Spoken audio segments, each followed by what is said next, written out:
फजर से पहले, फजर के बाद, मगरिब से पहले। उलमा वाकई इस पर इख्तिलाफ रखते हैं और ये जानना जरूरी है। सूरत अल-कहफ और जुमे का दिन, ये दो चीजें हर मुसलमान को मालूम है।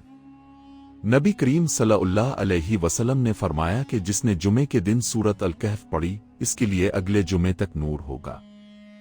एक और रवायत में औम जुमा हु और लैलातु अल-जुमा यानी जुमे की रात का भी जिक्र है, और यहीं से उलमा में इख्तिलाफ शुरू होता है।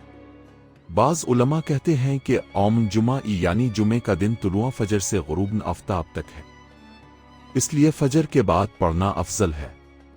बाज़ कहते हैं कि इस्लामी दिन गुरूब आफ्ताब से शुरू होता है, यानी जुमेरात की मगरिब से जुमे की मगरिब तक। इस हिसाब से जुमेरात की रात भी सूरत अल-कहफ का वक्त है।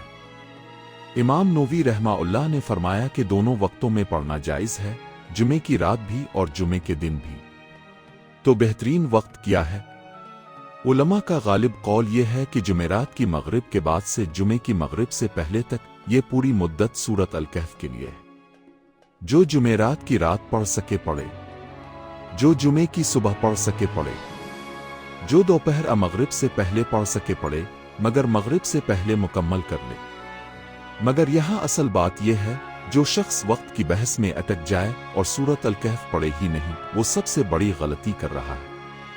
कामिल वक्त ढूंढते ढूंढते जुमा गुजर जाता है और नूर महरूम रह जाता है।